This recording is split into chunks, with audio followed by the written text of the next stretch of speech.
Esenlikler, İldeşler hoş geldiniz. Arslan İldeş, Aziz İldeş, sizem hoş geldiniz.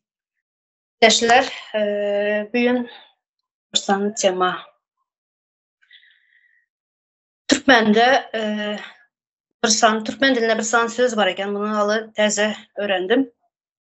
Nemede bir hemen üstüne geldim de şu söz önüme çıktı. Galp sözü.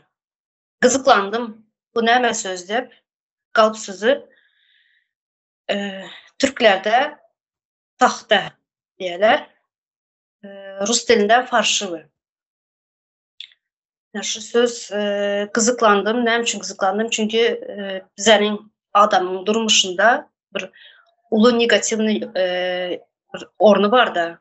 Особенно yani bizlerin Türkmenistan'ın cemiyetinde katı ulu bir negativni yeri var. Şunun için şu sözü ben şu hakkında sizlere çağırıp şu hakkında bir bu galplığı Türkmenistan'daki galplığı yüze çıkaralım dedik. Nemeler var Türkmenistan'da galp. Yine ben şurada nemeye girdim de yapay zeka, emeli an.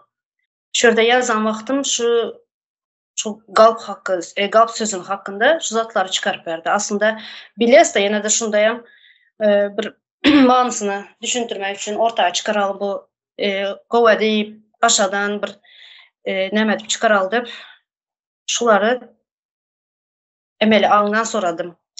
Galp sözü galp sözü Türkmen dilinde hakiki değil. İmitasiya, yalancı ya da asıl değil manılarını veriyor. Bu söz bir zatın asıl ya da hakiki değildiğini anlatmak için yürüte kullanılıyor. Misal için galp pullar hakiki değil yöne öykünülen pul.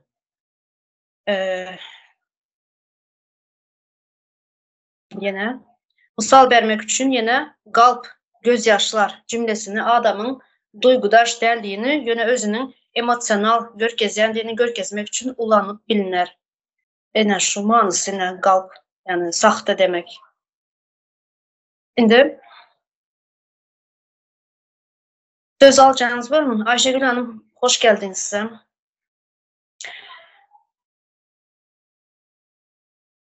Söz alacağınız var olsa söz verin, olmasayım şurada birazcık demelen okap geçin. Galplık köp türlü yollar bilen amalı aşılıp bilinir. Yine en köp yayran kezzapçılık usulları, şahsiyet oğurluğu, başkalardan şahsi malumatları almak ve şahsiyetini maliye ya da beyleki artıkmaçlar için kullanmak. Galp resminamalar, galp pasportlar, sürücülük şahadatnamaları, diplomlar, şahadatnamalar ve şuna benzeşler. Öğretmek ve ulanmak ya da satmak. Piramit ve ponzi schemaları. Önkü katnaşıcıları yukarı girdeci vadaları bilen adamları aldamak, bilen teze katnaşıcıların maya koyumları bilen tölemek. Ulgam durnuksuz bolanda yıkılyar ve küp adam ecir çeker. 4. İnternet aldavları, galp web sahıpaları ya da e-posta arkalı şahsi ya da maliye malumatları almak arkalı galplık etmek. 5. Galp önümleri, markalı önümlerin galp görünüşlerini döretmek ve asıl nuskası hükmünde satmak. Lüks kartları, elektron encamları ve dermanları esasen galp önümleri tarafından nişana alınıyor. 6. Maya koyum aldavçılığı. Maya koyumçularına yukarı girdeci getirmeyi vada veren, son pullarını oğurlap yitip varayan galp maya koyum mümkünçülüklerini hödürlemek. Ehtiyaçlandırıcı galplığı. Ehtiyaçlandırıcı kampanyasından adalatsız girdeci almak. Misal için helekçiliksiz ulakları helekçiliğe uçuran yağlı etmek ya da yalan sağlık hasabatlarını vermek. 8. Galp çekler vermek arkalı banklardan ya da şahslardan pul almak. Bu usullar diňe bir neçe misal galplıkların türlü gatı yukarı şüphesiz hemşe serasap olmak ve barlamak, gözlemek mühimdir. Neydeşler? Birazcık hastadım. Başlarsınız. Yüzüm bir yaşarıp duran da. Söz alacağınız var mı? Yine bir neçesini okap geçtim. Indi az bize Türkmenistan'da, yani ayıp geçtim Türkmenistan'da gatı ulu bir negatif ornu var dedim galplığın. Şuları ortaya çıkaralı. Türkmenistan'daki galplığı. Arslan İldeş size söz vereyim. Esenlikler, ildeşler, esenlikler, Ümide Hanım, Aziz Bey, Ayşegül Hanım, ya kardeşler. Doğru belep geçtiniz. Türkmenistan'da Ümide Hanım hemmez adam kalp. Haysı bir edarasını tutsanam kalptır. Ya öz durmuşumuz alsagam kalptır. Nire seyretsen Türkmenistan içinde hemmez ad kalp. Şu galplığın içinde yaşaptır, gözümüz görmendir. Daşına çıkıp şu olan galplığını düşündük. Şulan içinde yani öz aramızda emajistik konstitüsiye galptır. Son Türkmenistan'daki türmeler galptır. Son nemeler var? Doktorlar galptır. Yani aydınım geçtiğiniz banktır. Hem mezat galp gepin kıskası. Hani biz hemen Türkmenistan'da ovadan durmuş edip görkez yerlere. Türkmenistan'da yankı nemalı Türkmen yıldızlarını görkezip zade edip ovadan durmuş mene hemmez adam govu el yeterli. Kıyınçılık yok. İşlesen iş var, iş kendir. Yankı yurdun daşına gidip yörenler bular özleri yalta adamlardır. Olar özleri işleyesi gelmen, özler nefsine hayır koyman gidenler. En şu yalta nemeler bilen durmuşumuzun galplığı var da. Hem mezat galp aslan seyredip otursan. Hazırlıkta şulara koşayım. Şurada banklar dediniz. Doğru mu? Bunu biraz açıklamaya demesini açıklama edeli. Yine misal için bankın kursunda 3 manat 50 tenge dolar. Doların kursu. Yine Kara Bazar'da merdiven altı diyorlar Türklerde. Kara Bazar'da neçe manat? 20 manata yakın. Yine bu amına galplığa giriyor. Adamların gözünü yine kezzaplık ediyorlar. Adamların gözünü boyap. Bankta arzan bakada koyuyorlar. Dolar yok aslında. Yine Kara Bazar'a çıkarıp kımmat bakada satıyorlar. Valutçuklar. Sonra yine bir nemesi var. Pulu yine prosenta veriyorlar. Adam kezzaplığa giriyor. Öz şahsı bir adam özünün öyünde oturan yerinde bank işlediyor. Prosenta pul verip. Ne için adam öz öyünde oturan yerinde pul işlediyor. Kaçanda bank olmalı, yani bankta durmalı pullar. Aslında bank vermeli o zatları, prosenta pulu. Yani adamlar işlediyor bize de Türkmenistan'da. Yine bulan galplığa giriyor. Aziz İldeş size söz verin.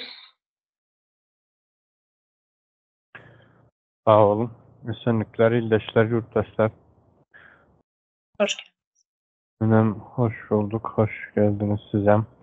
Şimdi kalp meselesine biraz örnek bilen düşündürmek isteyen bir misal alsak ruçka. Bir hat yazmak için bir ruçkanı elimize alsak. Şu ruçkanın etmeli işi var, yani niyetlenişi. Ruçkanı çıkaranlarında yazmak için, bir zat yazmak için çıkarıldı da. Eğer şu amacına diyelim de şu öz etmeli işini etmezse galp deyip hesaplandım. Yönekey misal getirişim, yönekey düşündürüşüm şunyalar. Türkmenistan'da da bir giden kuruluşlar var. Yani aydıp geçtiğiniz doğrudan. Bunlar öz işini yerine getirmeyen olsa demek galp oluyor da. Benim gözümde galp kanun çıkarayan kuruluş.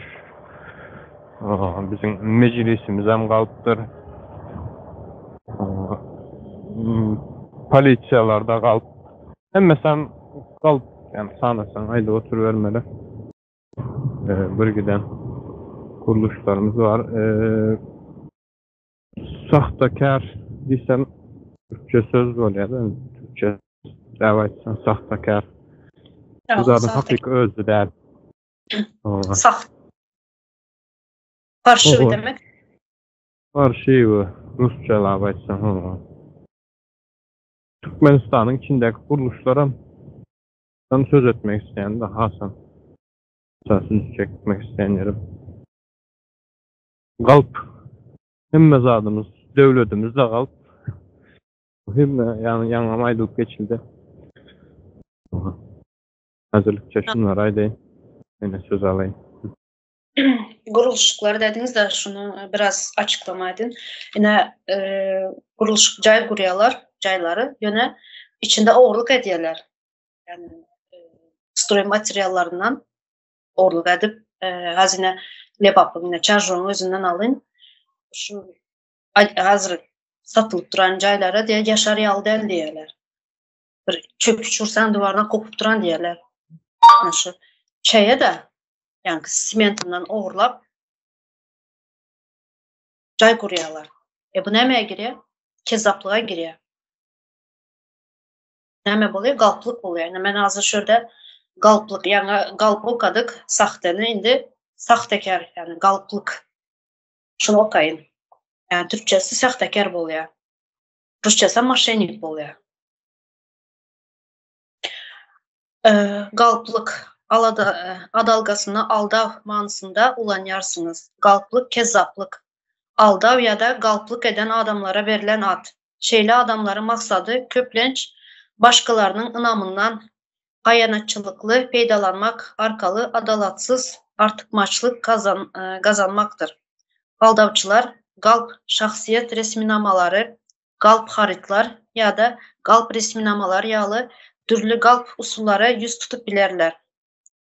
Galplık yağdaylarından haberleri bolmak ve anlı ve şüpheli bolmak mühimdir. Önümün ya da resminamaların doğruduğunu bilmeyen yağdaylarda barlamak, usullarına ulanmak ve ihtiyarlı edaralar bilen maslahatlaşmak peydalı bolup biler. Yine bizler şu zatları neçe yıldan beri aydıp geliyoruz. Bu sadece bugün aydıp duramız yok. Öneminin Türkmen sözünü bilmeyedik. Ben şu Türkmen sözünü bilmediğim için önümden çıktı bu zat, bu söz. Gızıklandım bu nemedi. Kezzaplık olup çıktı yani. Sahtekarlık Türk dilinde. Yine azında aydıp gelesine neçe yıldan beri. Bizler şu zatlar aydıp yine berde neme yazılan en sonunda barlamak, usullarını ulanmak ve ihtiyarlı edaralar bile maslahatlaşmak peydalı bolup bilerdi. Yine şu zatları bizler maslahatlaşacağız, bir toplanıp şu zatlar hakkında görün edip ortaya çıkarıyor şu zatları, çıkar otururuz. Da biz hemen bu zatlar yani doğru ede otururuz, doğru işe de otururuz. Bu kezzaplığı ortaya çıkarmalı. Ne yazılan? Arslan İlder size söz verin. Sağ olun Ümit Hanım. Söyledin. Şu galplıkların arasında bir zat bellep geçmek istedim. Acahan Hanım hoş geldiniz. Deme. Merhaba, hepinize hoş bulduk. Komsunuz? Hoş bulduk bizim. Acahan Hanım temamız nimetti size gülün vereyim. Galplık hakkında gepleşiye doturuz.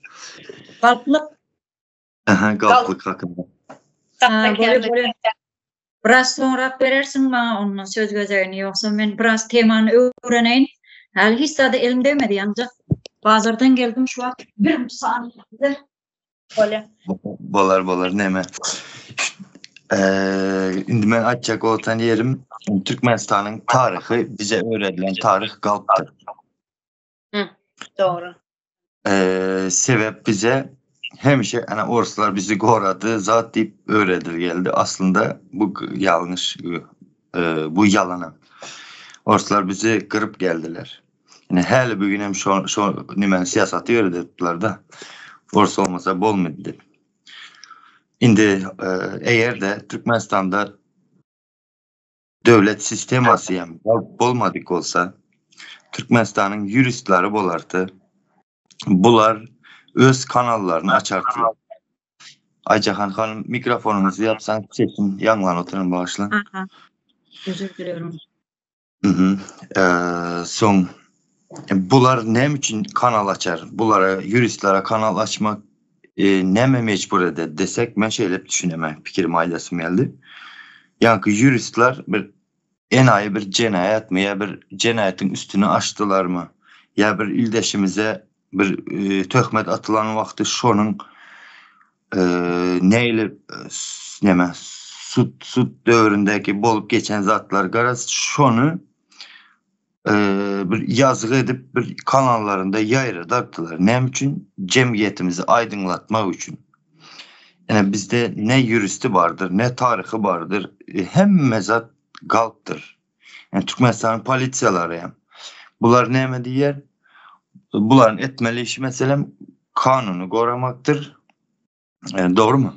Bunlar kanunu koranıyor ama bunlar gaytam tersine kanunu halka karşı kanunsuzluk ulan oturanda yani bunların hem galplığı dünyalı misallar bilen açsam. O son Türkmenistan başındaki oturan cinayetkarlar atası, oğlu, ekranın önüdür, sahnasının arkasındakilerdir. Bunlar hemmecigi galptır. Türkmenistan'ın halkının silence adamları değildir. Hiçbirisi yani. Ne meclisindeki ne bir yani zalındaki oturan aksakkalarıdır. Hem mezat galplaştırılan da bir neme bir sahna. Yani Türkmenistan'ın çünkü alıp bar oturan halkın behbidine değen alıp bar oturan siyasatları var ya dillerinde zat edip. Yani o odanla biri. Bunlar hem halkın karşısına bunlar hem galp. Ne derece doğru yerine koyup aydıp bildim bilmedim. Ama şular hem galptır. Yani belli geçtiğiniz 2 kurs bu hem neme galptır. Ondan sonra biz açlık yok, biz şükür ediyes deyip mollalarını görkese döndü. Yavşan ya molla sumakları görkese. Bunlar hem galptır. Türkmenistan institutları galp. Garaz niresine seyretsen hem zat galp. Yani Kızıl Ay geçen geze gepleşik ettik. Bu hem halka kömeği ediyen dedi. Yani Şotay'da 177 min değil mi? Neçemin ağzası var puluyla dedi. Halka kömeği edilesin. Bunlar hem galptır. Hem mezat galp yapın kıskası.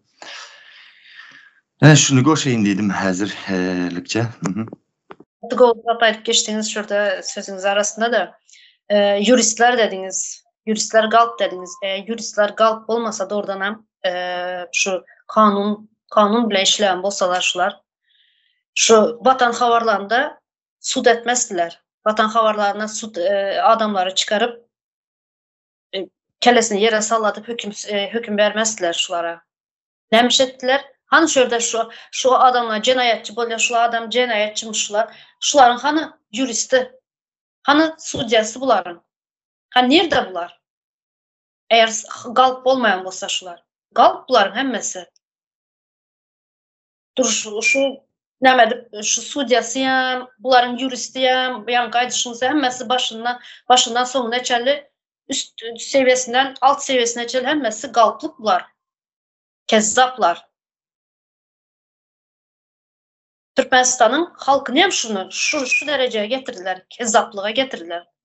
Kaysi yani her bir maşkalada var artık bu zat. Maşkalanın içine mi girdi bu? Kime karasan maşennik diyorlar Türkmenistan'ın içinde. Maşennik köpelip giden. Ben az adı adımdan çıktı şunun. Aeroportta, Aşkabat'ta aeroportta bir adam görmüş. Ben şunu adını nemetecek bu yan hazır.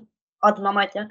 Şunu sizler ötürüyes, bilet alıp beriyes, ya bulmasam adamın var, pul bersen ötürüp beriyende şunu yalayıp aeroportta gezip bilen adam varmış. Adamların pulunu alıp kaçıp. Ayşegül Hanım size söz verin. Ben aşağı adamın adını tapacak olayın hazır.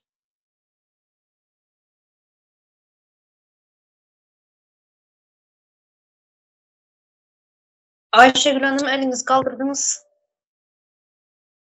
Sağ olun söz bereniňizde esenlikler, ilteşler. Menem siziň hemmäňiziň aýtanlaryňyza goşulýan, şu taýda öz pikirimi aýdyp geçeýin. Şu wagtdy ýurtda men pikirimçe ýalan bilen galpsykdan başga zat ýok. Ilki bilen özüni arkada diýip oturanyň özü bir galplygyň düýbi. Sen halkyň arkada bolýan bolsaň halkyň arkasında da ýal bolup durýan ýeriň görkezsene telewizionyna çykyp görüň mer halkyň arasyna gelip şikaýet diňle ýurt içiniň obalaryň ýagdaýyny gör. Bu zatlar etmek kıyınmı senin için? Kalp işlere, kalp dokumentlere seretmede hakikata yurdun hakiki yüzünü görecek bol. Halka arkada dersin, sen arkada dersin diye düşünen, sen oğlun arkadasın, arkadağlı serdar deydir biyorsun, bolmanda da serdarın arkasında durmasan kim ol, hiç kim ol. Halk üçün ediyen işi yok onun. Dine eline verilen kağıdı okumanı bilýär. Yurdun içi kalplık yalan bilen işleýär. Bu zatların özünü hükümet deyip oturanlar bilmeýärmi? Bilýär, bilip aňyrsyna da ýetýär. Sebäbi özleri de şol işin kalplygyň içinde. Kalplyk bilen ýalanyň Amerikan bir tapawudy ýokmy? Hadiýen bir tapawudy bar diýmeseň.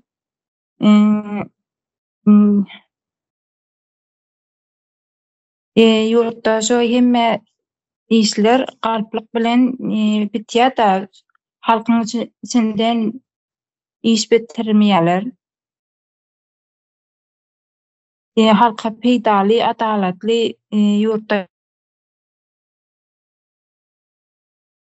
ýaşamyn. Halkymyň ýala garşy, adalatlyga garşy görüşeliň diýip çağıratym gelýär. Özümiziň hak-hukukymyz üçin ayaga galalyň, öýmekde tymyp oturmalyň, halk bolup bu terror rejimi kalyň, geleceğimiz üçin görüşeliň diýesim gelýär. Bolýar, sag bolun.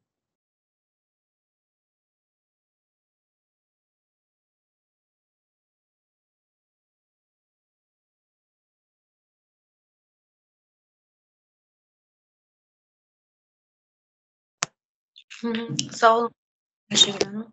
Arslan söz. Seyredin men Ayşegül Hanım'ın sözüne güzel koşasım geldi. Türkmenistan prezidenti dediler, elbette koşadırına içindekidir. Şunun kalplığını aydasım geldi. Şunun asıl özünün hüneri diş doktor ekende. Yani kıstalamatı olduk. Eğer şu diş doktor hakikaten diş doktor olan bolsa şu özünün yankı bir diş becerip duran videosunun bir zatlarını koyardı halka görkezerdi de ben şu hünerin ustadı ben deyip şu edotan işlerine aitçak olaman da bir görsen işten boşadıp yöreyen, bir görsen türmeye basıp yöreyen, azatlıktan mahrum edip yöreyen hem mezat galplaştırılan da Türkmenistan içindeki. Ondan sonra galplık yine şahsiyet oğurluğu diýmem geçtiňizde ýa Umide hanım siz. Şo taýda men şunu misal getiresim geldi şo şahsiyet oğurluğuna. Yani kurucu meclis bir neçe sany mailnamalar alsap geçendir ya kararını alandır meselem diyelim. Şoları mene hazır daş dövremizdeki bu kimalı yankı rejime karşı olup yerenler deyinde atlarını tutasım gelmedi ben onların. Şolar mesela ideyanı overlap neyle yani biz şey deriz biz bey deriz de yankı ideyalar overlap yerler de yani şu yan bir şahsiyetli overluğuna giredi. Bu yan bir galplık, kezzaplık. Şunu koşayım dedim.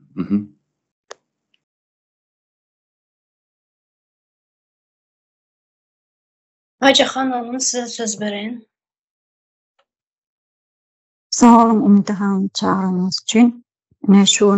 Bu temany golda neme orta alıpsınız da şu temanın özü, şunu aýtmagyň özü, şu galp zatlary aýtmak da hemme haýsy tarapyndan tutsaň hemmesinin galpdygy göze görnüp durnaşy. Türkmen telewizionyasynda Watan habarlardy diýip bir programmasy bar da.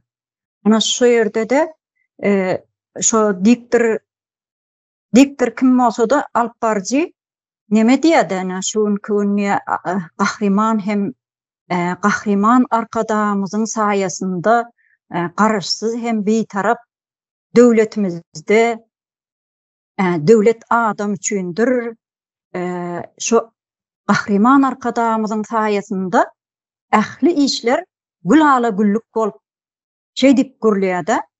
Şo zatlara agızlary endig etip galan kadyen bularyň. Sebebi şo jenayatçy toporyň şo jenayat edi oturan jenayatlaryny gowy sözler bilen, owdan sözler bilen üstüni örtbaş etjek bolýarlar da. Sebebi gahryman arkadamyz diýmek ol adam nähili gahryman bolupdyr. Şoň öňürtü bir şoň autobiografiýasyny aýdyp berse halka şo adam nähili gahrymanlyk derejesine gelip ýetipdir da. Şo adam ýanky şo dinleýijileriň şo telewizioniýa seredijileriň bir aňyny bulaşdyrýar da. Ýaş çağaçyklara ýaňy ösüp gelen çağlar wagtynda bolsun, orta mektepde 1-nji, 3-nji klass bolsun, ýaşaçyk çağlar anny kak butda şonu aýtmaga mejbur galýarlar. Mejburi ýagdaýda aýtdyrylýar olara. Emma şo telewizioniýada şey diýip aýtmasynyň özü ol adamlara gaty erbet täsir edýär da.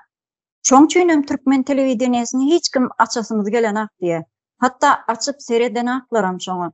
Ýöne Türkmenistandan çykan gazet jurnallar var.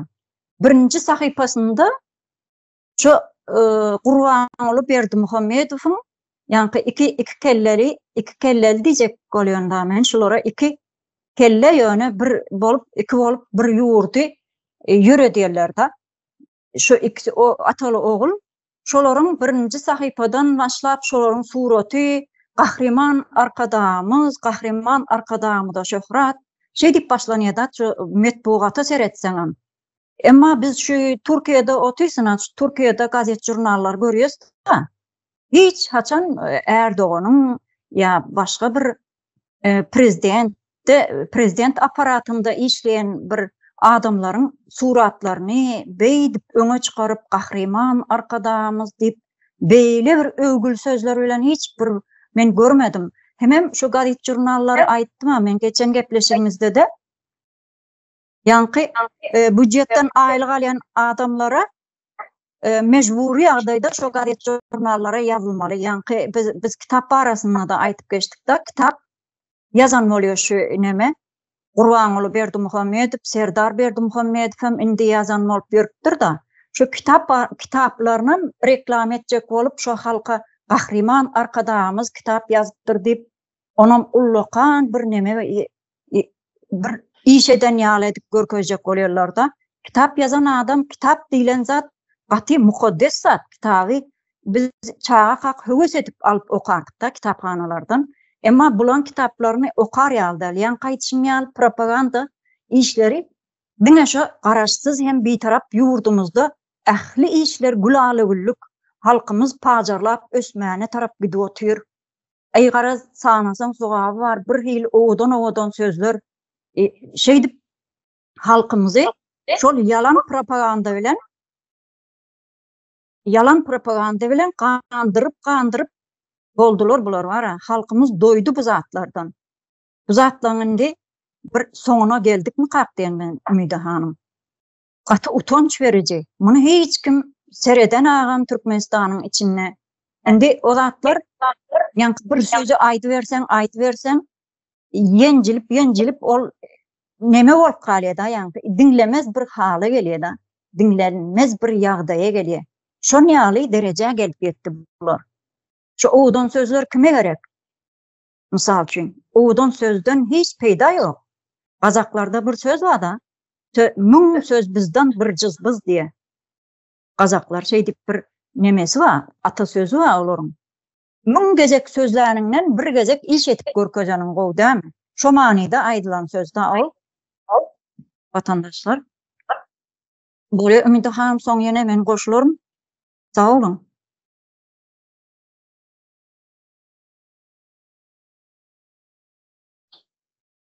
Sağ olun Aycahan Hanım. Ben şurada yana birinin adını aytıp geçen dedim. Hazır sesini dinledim. İldeşimizden gelen ses. Bazarov Bahtiyar dep. Aşgabat'ta aeroportta aylanıp yürüyemiş. Özüm türmeye yatıp çıkan maşenlikmiş. Yani ildeşlerimizden bildirip koyalı şunun adını. Şunun yalı adamlara pul verip pulunuzu aldırmam.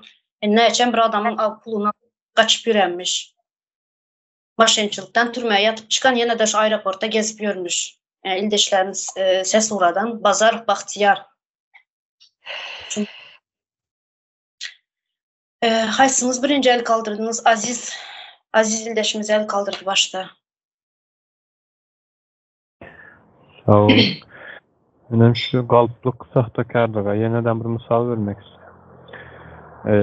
Yurdun dışında Appazitse deyip adlandıran, özlerini adlandıran toplar vardır. Buram Azatlık Radyosu vardır. Bunlar ama galptır sebebi. Hakikaten yurdun içindeki meseleleri şunca yıllar görüp bilmedi. Kurucu Meclis 5 yılın içinde yani onların 30-40 yılda çıkarmadık meselelerini ortaya çıkardılar.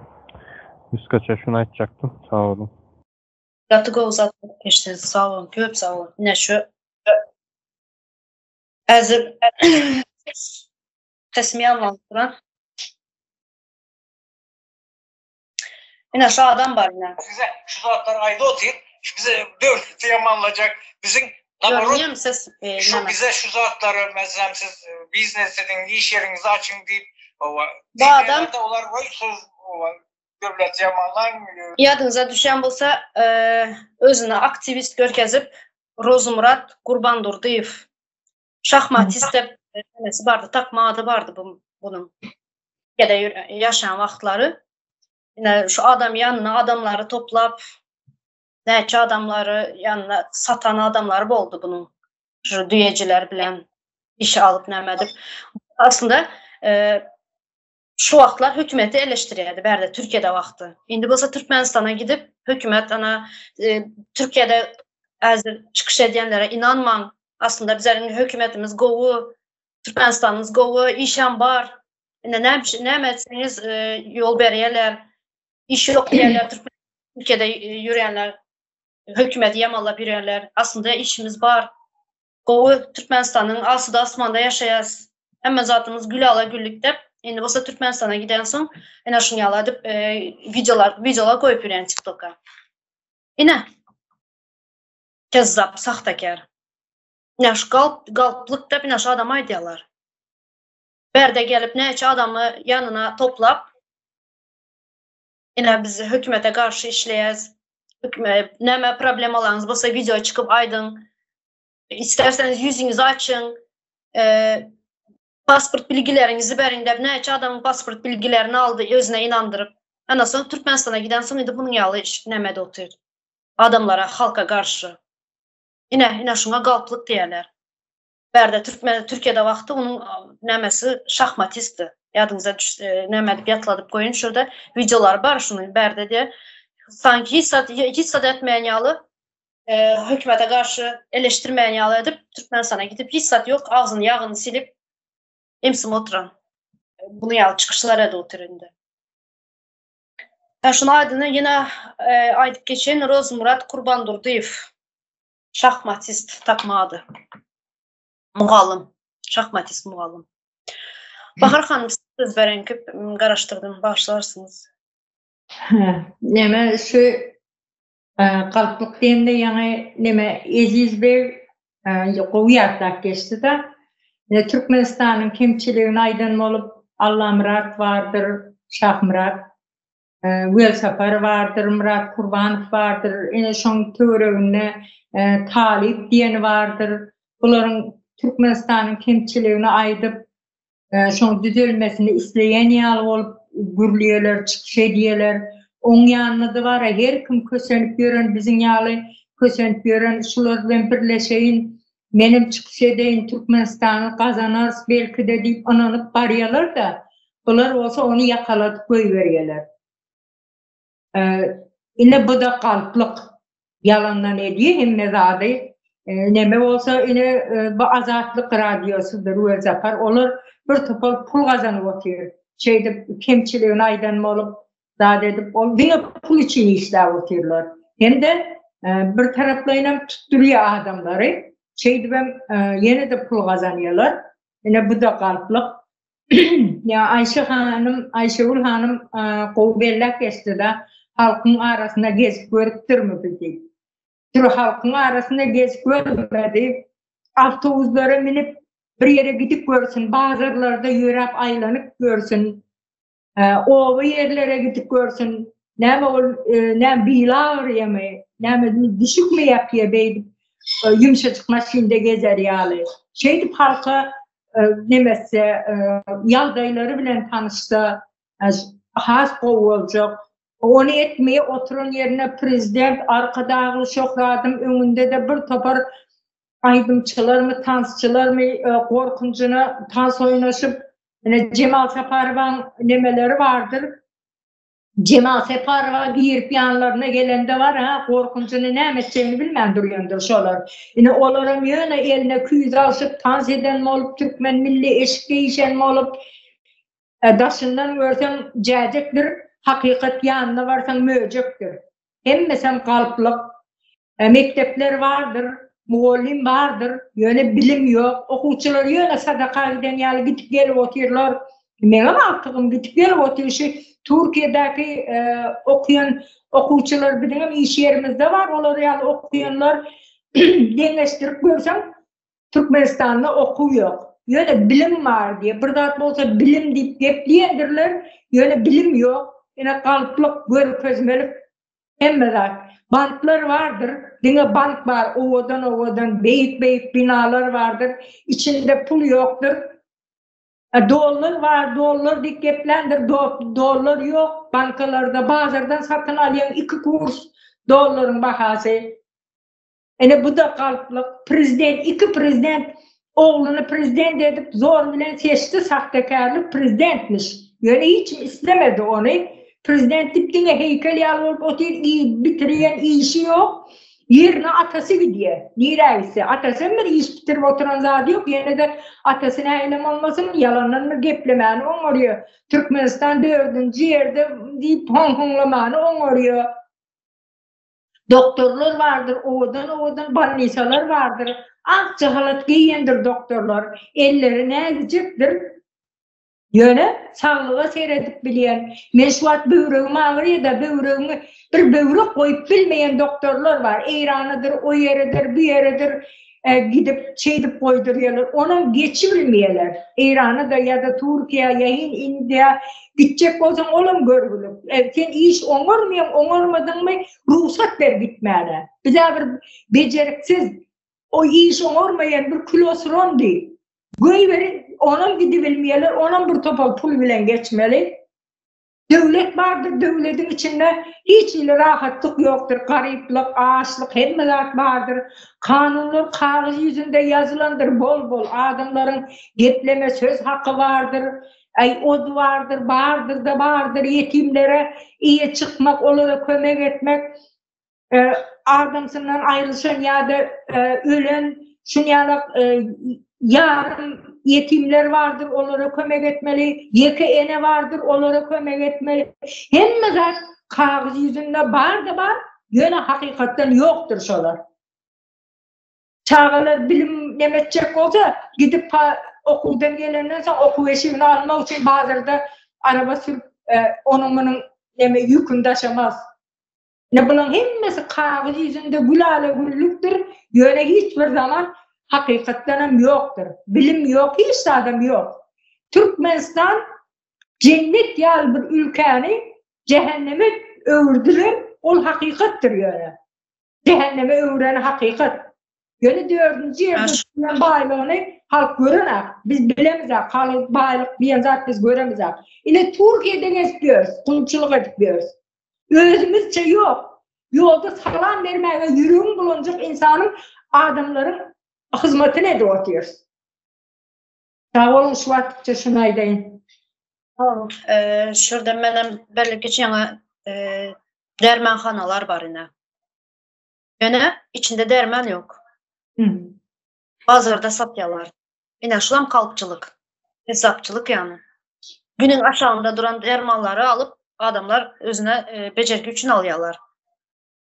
O dermanlar aptekte, haladelinin içinde, buzdolabının içinde durmalı. Yine bam kezzaplık oluyor. Sonra bir yana prezident hakkında aydıp geçtiniz de zengin. Atalı oğul dediniz, özüne demedip yerine koydu dediniz prezidentliğe. Yine şu yadınıza düşen bolsa, ben yine 63 yaşımda oldu, ben indi dinç almaya gidecek, yaşlara orun bereli deyip aydıptı ekrana çıkıp. Ne için gitmedi onda? Oğlunu yerine koydu, bol yer gitse olmuyor mu? Aktıkları bilen otursun, dinlensin, pensiyaya çıktı. Neymişe diye hazır indi meclisin başkanı bol otur. Oğlunun gitmeli yerlerine özü gidiyor. Ne için gidiyor? Prezident gitmeli Ankara'ya. O ne için gidiyor? Meclisin başkanının ne işi var? Yine bulan bir galplık. Hem de ulu galplık. Siz o içinize karışındı. Arslan ildeşimize söz verin. Hemen uzak tutacaklar. Hemen geçireyim sözü. Hemen. Bizim pasportlarımıza çakalplaşıp gitti. Şöyle mi geçeyim dedim. Son yani Türkmenistan'daki polisalar ayrıldı, mehkemeler ayrıldı. Doktorlara ayttınız kardeşler. Muallimler var. Hem mezat galp Türkmenistan'ın içinde. Adını tutan zaten galptır. Mesela ben Türkmenistan mehkemeleri milli hopsuzluk diyendirler. Hamala Türkmen halkının aladasını diyen alıdırlar. Halkın adına gidedi bu yankı galp aladaları. Ama Kremlin'in behbetine gidedi. Şu orusların bayaması için. Gaz sömürülmedi. Sömürgede biz. İndi hazır ildeşlerimiz aydası melen zat şu bizim üstümüzden oynayıp duran siyasatlar var da ildeşler. Şolardan yankı yadadık hemmemizem.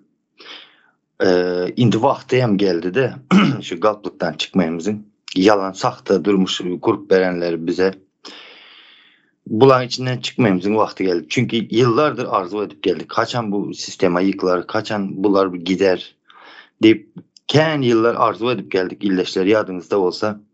Nerelerde mesela erkekler gayet pravasını almak için gününüzün oçura duradı. Bir prava ştraf төлep almalısın. İnşo pravanı alacak vaktine öyünden can geledi ayağına. Almadın mı? Hele gelmedin mi? Nerede kaldın? Deyip de son şotayda biz yani sansız erkek olup görünemiz ayarlarımızın önünde. Şunu yalı bir abid yerlerinden kutulmalı vaktimiz geldi. Şimdi soracaktım da asıl soramam vardı. Şimdi bu galplıktan ne edip çıkamız? Ya galplıktan çıkmaya vaktimiz gelendir ildeşler deyip soram vardı. Şu tayda fikrimi aydıp geçsem şu üstümüzdeki oynalı oturan siyasat var. Yöredili oturan, oynadılıp yöredili oturan siyasat var. Şunu teze Türkmenistan'ımızı kurup, o halk bolup kurup, yani hakimiyeti olsun, hem yeri halk olup elimize alıp, özümüz, öz durmuşumuzu neyle yaşayacak olsak, şunun politikasını özümüz yazmalı, bunu kanuna geçirmelidir. Bu kanunu yazan vaktimiz, buna konstitüsiye değilyendir. Bunu yazan vaktimiz hem halk olup, hemmemiz katnaşmayımız gerektir. Bu üstümüzden hele ki özümüzün içimizdeki çıkan dönükler hiç kim gelip siyasat oynadıp bilmezlik için. Sebep bizim ayağımızın altında şeyde bir baylıklarımızken Saparağa'da yaşlılar aydıp geçti. 52 trilyon baylığımız var. Şunu bize yükturmayacak olup, bize nesip ettirmeyecek olup her kili oyunlar bolup geçirtiren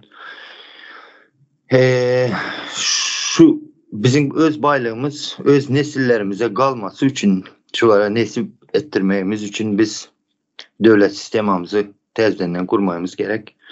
Yoksa başka milletler olsun ya başka adamlar olsun şoların nesillerine neyle hazır goralı oturan da bizim ayağımızın aşağındaki baylıklar. Biz her tanımız yok o adamlar yani. Ya entek her doğulan yok o çağlar. O kimin nesvesine kimleri yazıp koy oturan. planlap şu baylıklı bizim baylıklarımızı halde olan hem yok o adamlar gelin ildeşler şunun için öz baylığımızı özümüze eye çıkalım, öz yurdumuza eye çıkalım, namusumuzu dikeltelim, başka milletin yurdunu östürmeyimizi koyalım. Gelecek yurt hem mezat bizinkidir. Bu Galp Atalıoğlu olsun hemmesini sıyırıp süpürelim. Bu en son şansımız. Hızlıca şuna diyeyim, sağ olun. Bahar Hanım size söz verin.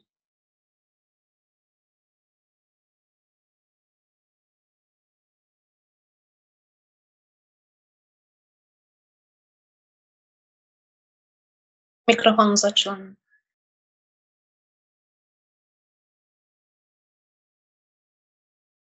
İnternette pes olansan mikrofonu açılmıyor da son için açıp bilmem öter.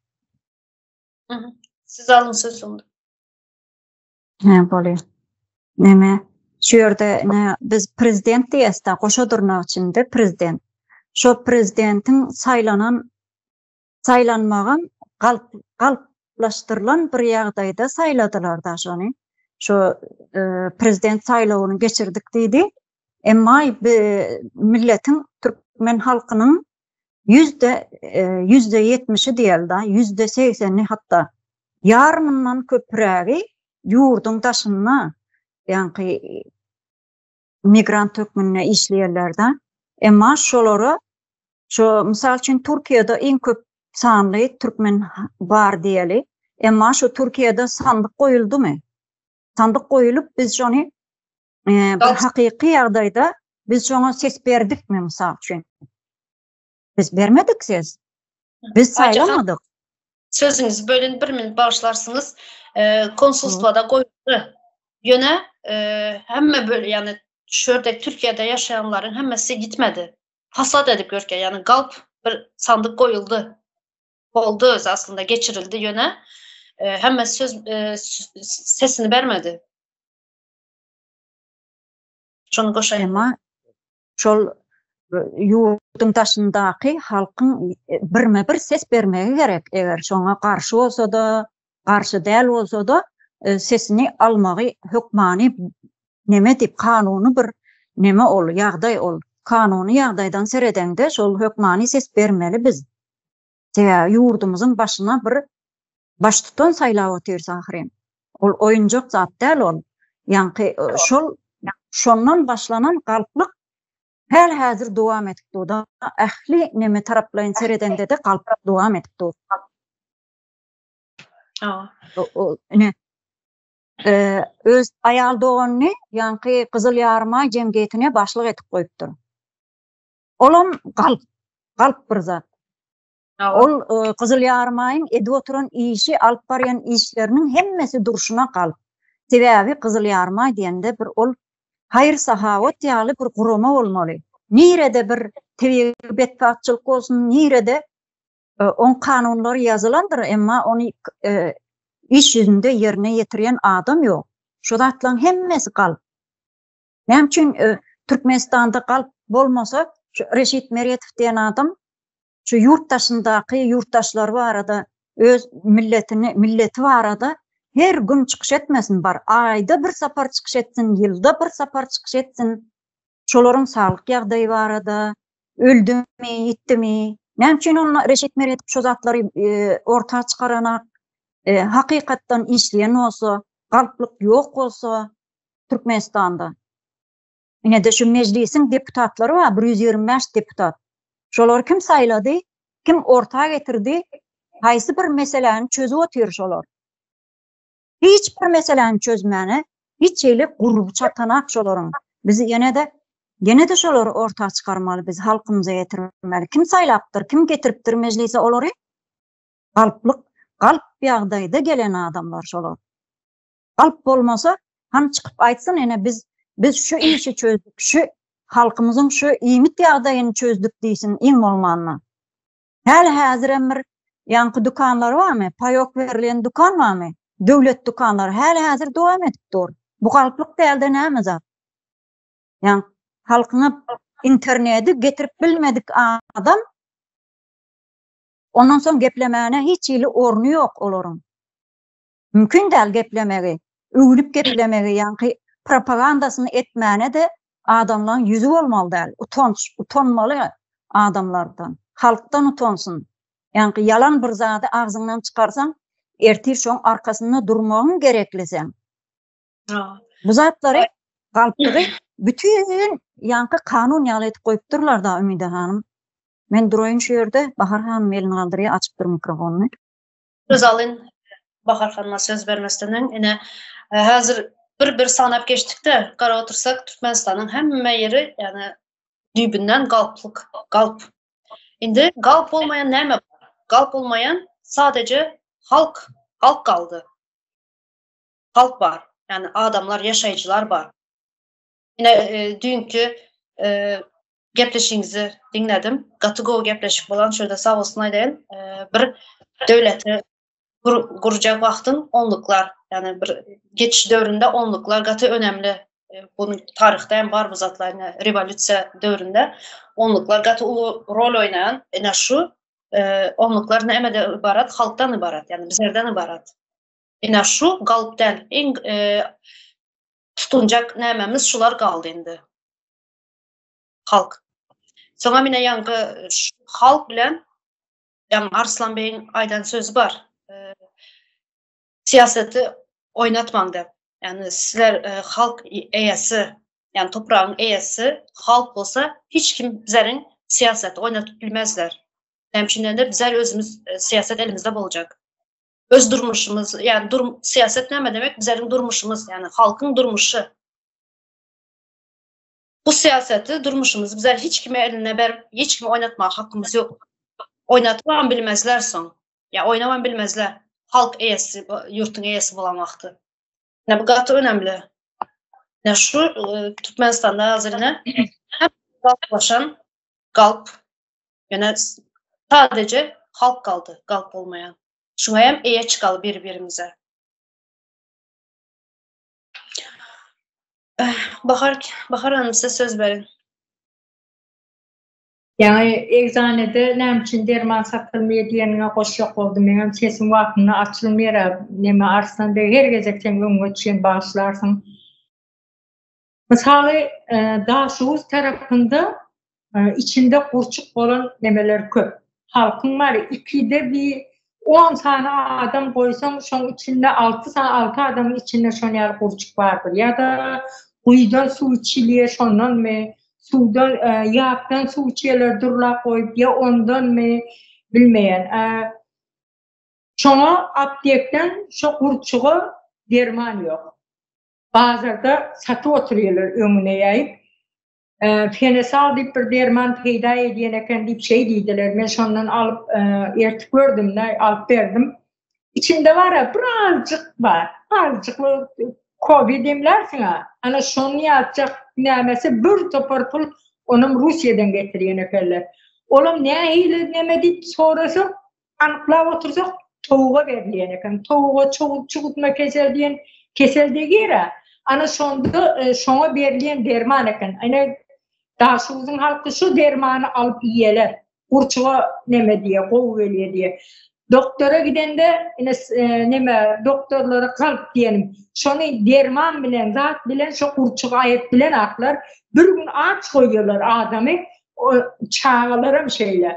Bir gün aç oluyor, ertiri şoňa bir bardak spirt içiliye. Arak del, spirt. Ondan sonra şu spirtin gücü bilen o kaçmalı, düşüyor. Bir krasnavot diyecek oluyor. Tahtada birinin var ya, şey düşürende şu kurçuktan 2 litrelik banka doğaldı. 2 kiloluk banka oluyor ya, ana şu doğaldı. Doktorlar, ne için Türkmenistan'da doktor var olsa şon bir çaresini görmüyor. Bu ne yani Arslan Bey ayıp geçti de polisiyalar yenerdik de polisiyalarımıza mı kalk? Ne için halk polisiyadan korkuyor? Ne için bulan mahkemesinden korkuyor? Hazır doktora gideceğim, doktora gitmeyeler. Yok ben niye o yere ölüme uğratıp bilecek değil. TV'ye gidiyorlar.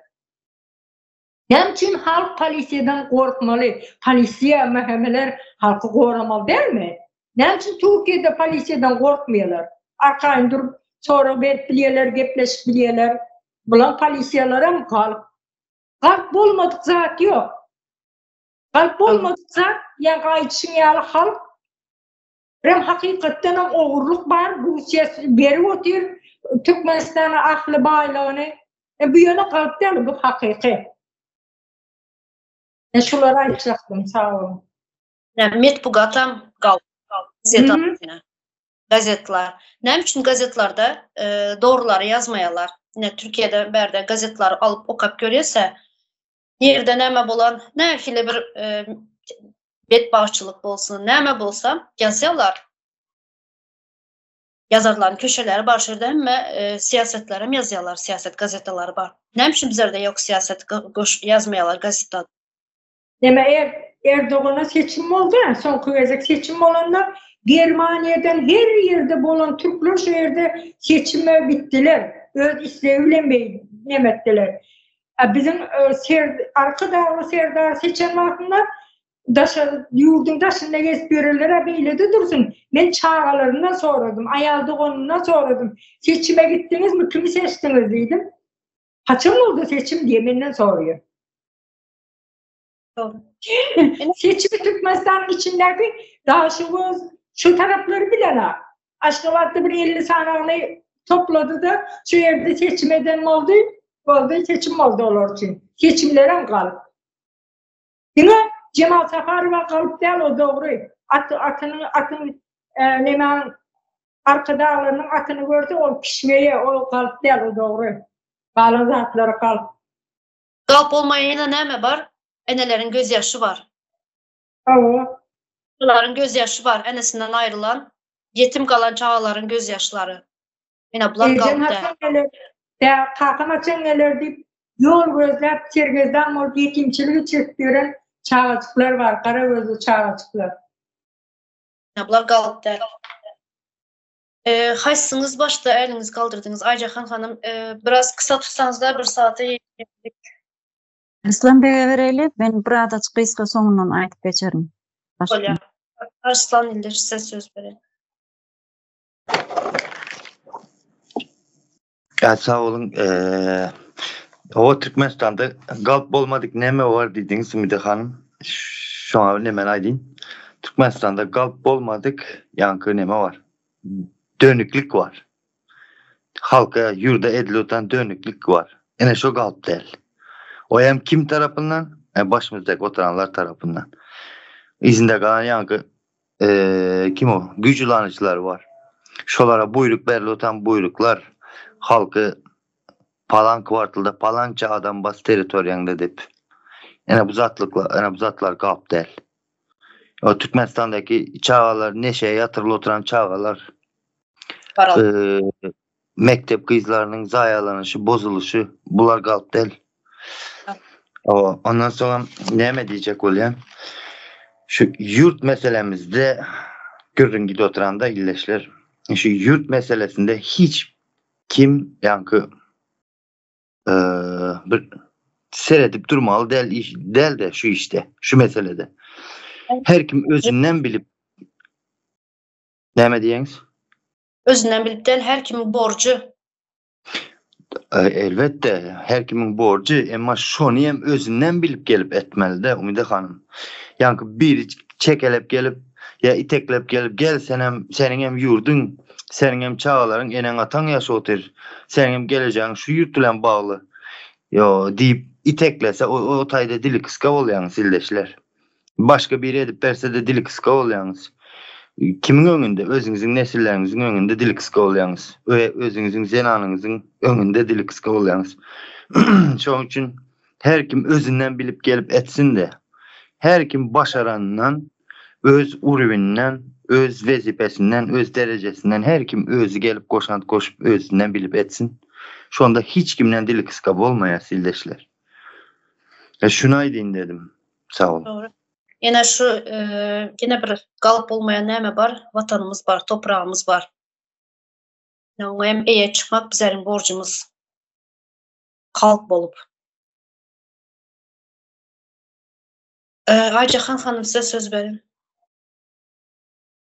Şu yerde yana koşak zadım kıysgaca gaýdaýyn men şu yerden ýakynlap gelýär 8-nji Mart bayramy diýip da denanlaryň güni. Şoňa Türkmenistan bir näçe manat berýär? 200 manatmy, näme manat berýär bilmä, unutdum men onu. $3 hesapladık. Ha, 60 3 dollar. manat berýär, 60 manat. Bizim gidip alaly köp pul eken. Utanç ya, utanç. Ol hani ýanky aydın. Ümidi han. $3 60 manadınız. Şunu aytayım. Vah. Allah, utanç ya, 3 dollar diýip aýtmana diliňe marjak däl da, gaty utanýan menen şonu aljagym bolsam, berjegim bolsam da. Emma ýani Arslanbek bellep geçdi da ýani Türkmenistandan 52 trilyon doğal gaz çykýar diýip da, tebii gaz öndürýär Türkmenistan. Dünýäde de 4-nji ýerde durýan Türkmenistan diýip ağzyny köpürçikledip gürleýän Gurbanuly ada.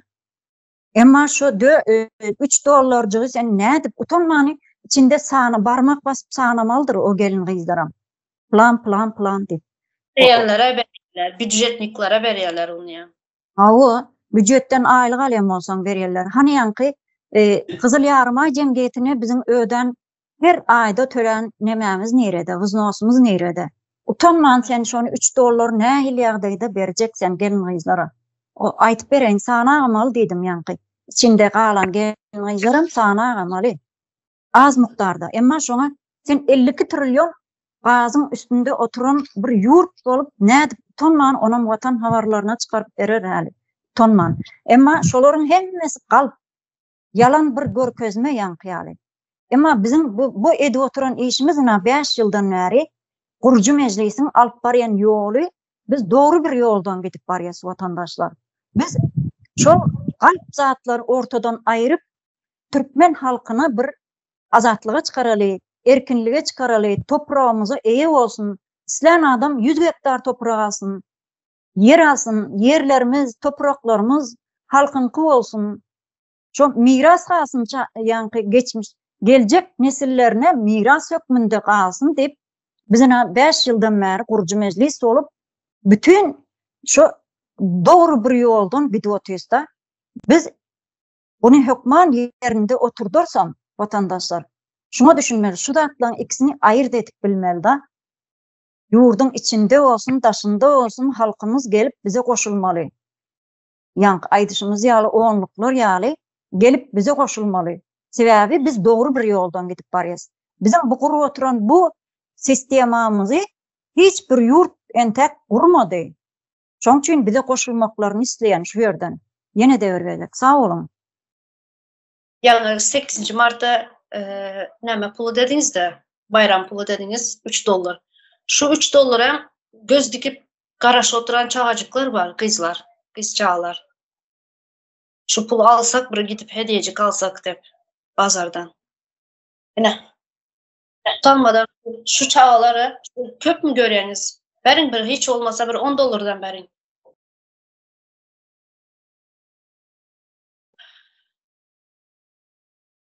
Var mı yine koşacaklarınız? Kara otursak galp yaman, galp Türkmenistan'ın bütün duruşu galp bolup çıktı. O Umide Umide Hanım. Hanım galp.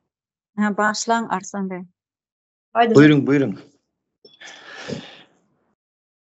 Ayşe- Galpa seyredin. Ýanky $3 diýdiňiz ya. Umide Hanım siz bilesiz dünya bazarda söýdüp etdik birbirimize näme. Soň bir günü näme oldu şu 8. Mart ýanky pulunu al gelipdir de çağlar. Soň ýanynda en ejesim ýa mamasym birisi bareken ýanky gyz çağa da hali entek. Men dedi padarka puluma şunu aljak, bunu aljak, hemme zat aljak da ýanky gyz. Çağa entek de hali bir bilmedim 3-nji mi 4-nji mi 5-nji klas gyzdy. Soň ýanky ýandaki mamasy canım kızım şu muňa ýetedi, muňa ýetmedi bu palan men muny hem alasym elotan, buny hem alasym elotan dep şunu alyp bir arzu, arman bilen gijeler bilen ýatyp bilmin ular her keli hyýallar edip neme hemme zat alaman diýip planlap gelediler de çağa da entek. Hemme zat alasy geledi düşünýänim. İnanın ýanky sat oturan zadymyň ýarym bahasyny berip goýardım. Özüm gözüm yaştan doldu. Yankı çağının kipti kısılı küncekte yere seredip kaldı da şeyle bir özüm yaman boldum. Son yankı saat otan zatmaydım. Yar bahasına verip koyardım. Zereri olsayım az sızılsın deyip. Son şu zatlar yadıma düşerdi. Yani şu çağlar şu vaktan kipti kısılıp yankı horluk tekette olsa da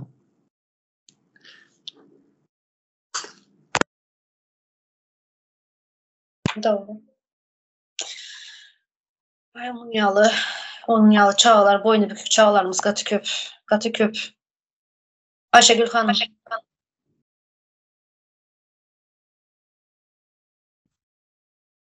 Mikrofonunuz yapık. Stayda qytgaçyk pikirimi aýdyp geçeýin. Şol ýanky gurrun etdiňiz da her kim halkymyzyň haqqy diýdiňiz näme, borjy diýdiňiz o ýurt barada alat etmek. Menimçe daşary ýurda çykamsoň şu beýleki çykýan aktivistler ýa blogerler bar ýa, Talip diýdi, ýene diýdi. Şolara ýa-da Azatlyk radiosyny dinlemäge başladym. Ilki şolar dinläp menim şolara şolara tarap gide uğradım da, yani olaryň şöyle görlemekleri bir adamlar özüne çekici, yani inandırıcı zat etdiler. Ýöne zamanında Gurcu Mejlis bilen, Heseme Haber bilen, siz bilen, bu kuruma bilen tanışdym da dogry ýola düşenimi aňladym. Özümiň şu isteligime de buýsanýan. Sonra da bu 60 manat hakda gurran etsek, bu 60 manaty da öýde enatat çağalaryna seredip oturan, maskala seredip oturan, işsiz oturan enelerime de anlamada berilen o pul. Şu 60 manatdan berilen o. Ýöne internetde goýupdyrlar, senin öz enanlaryň, öz maskalan 60 manaty nädip sowjakka, utanmajakmy diýip şonuň ýüzüne goýupdyrlar. O zatlar görenok makamynyň özü. O 60 manat näme ol, bir kiles üýjem ýeten ok. Şonam ten öýde oturan gellerimiz, enanlarymyz, olar ýurdumyzyň diýelmi, watandaşy, ýaşaýjysy diýelmi olar. Olaryň göwnüne hoşla, olara da berjek bolsaň berýäniň, emma bir 60 manat şolar goşaýyn diýdim. Tamam. Ene şunuyam Galp gazetasına galp edip çıkarıyorlar utanmadan. 60 manat pul verýäsler. Kızlarımıza da, ayal kızlara da. Doğru, belep geçtin, sağ ol. Bahar Hanım, siz mi? Alın. Şu öz bir nämeçik halky var. Gidenem var ha, her günde näçe milyon gazdan girip otyr Türkmenistan'a diýildi. Ýöne Russiýa gidip otyr, onu bilýäs. Ýerde bir gezek gelmeyen bayram 8-nji mart. Şu ayal gyzlara işleýeni, işlemeyeni bolsun, çağa bolsun, ady üstünde zenan olsa, şolara $100 verende şolar garyp düşmeýe. $10.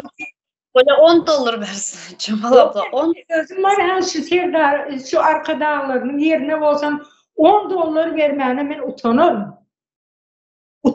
Niye sen gazın çoğup yetdir. Tamam, Türkmenistan'da gazın bolmasın diyenle de $100 gücü yetendir. Näme çıkak var? Utanman, onun 60 manat diye var, utanıyor o men var. Onun için Türklerim gülüyor.